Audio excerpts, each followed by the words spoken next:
So the first step is to do 4 minus 2. So that would make it 2. But I can't do 3 minus 2 because 2 is smaller. So this becomes 4. That becomes 10. This is 9. That's 10. And then this is 9. And that becomes 12. So 3 minus 12 is 9. 8 minus 9 is 1. 9 minus 1. 9 minus 8 is 1, and 9 minus 1 is 8, and then 2. 4 minus 2 is 2. Now, if you wanted to double check to prove that, the inverse operation to subtraction would be? Okay, could you prove it?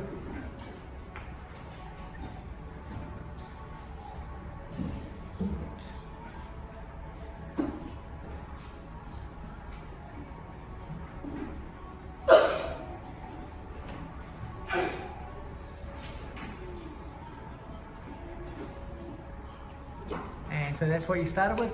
Yeah. So that must be correct. So your answer for your subtraction, what is your answer? 28,192. Correct, well done. And that's what happens, guys. When you've got some numbers that are smaller at the top than the numbers below, you have to keep going across until you can borrow or regroup, is what it's known as. I've got videos on Google Class that I would suggest to rewatch if you're not sure. Okay, thank you. Can I have Hasan, were you going to show us this tie us up? So 27 times 34. Sure. So basically, Big clear voice for everyone back there. okay, so basically you... Do you want to come this side just so that, yep, and then everyone can see, yep. Okay, so first you have to do, so 27 times 34, okay? So first you have to do 4 times 7, that is 28. So you're gonna put the 2 here, you're gonna put the 8 here, okay? So next, you're gonna do 4 times 2. So 4 times 2 is 8, and 8 add 2 is 10. So you're gonna put the 0 here, but then the one you can put it here, but then the one will fall all the way back here. So then it'll be 108. So 4 times 27 is 108. Yeah. Cool. So now, to make it a bit easier, you could just like cross out the 4 now. Now we're going to go on to 3. So now we're going to do 3 times 7.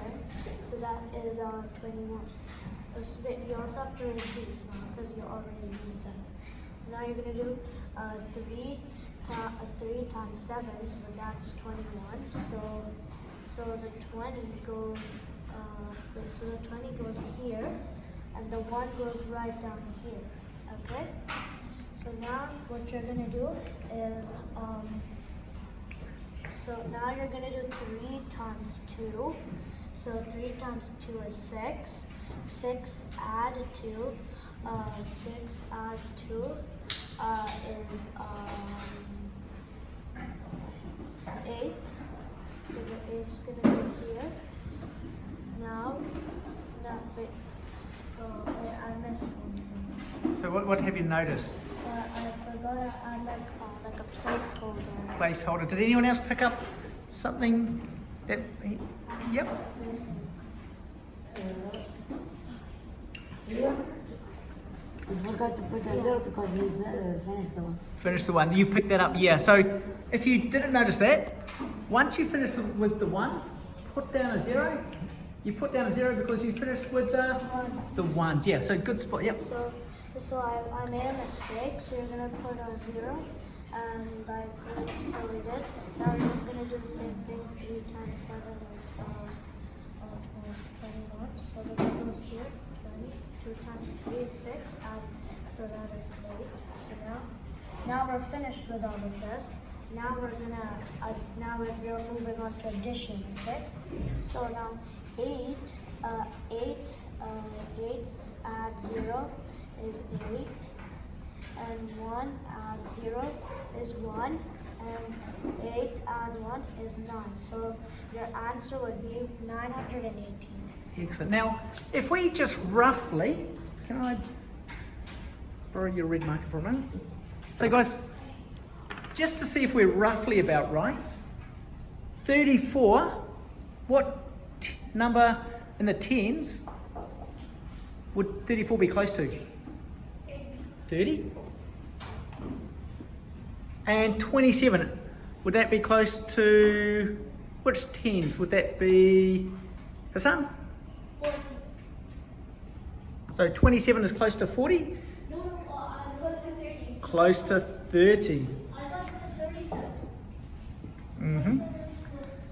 So, if I cover up those two zeros, what's 3 times 3? 9. 9. How many zeros did we cover up? 2. 2? Yeah. 3. So you know 3 times 3 is 9?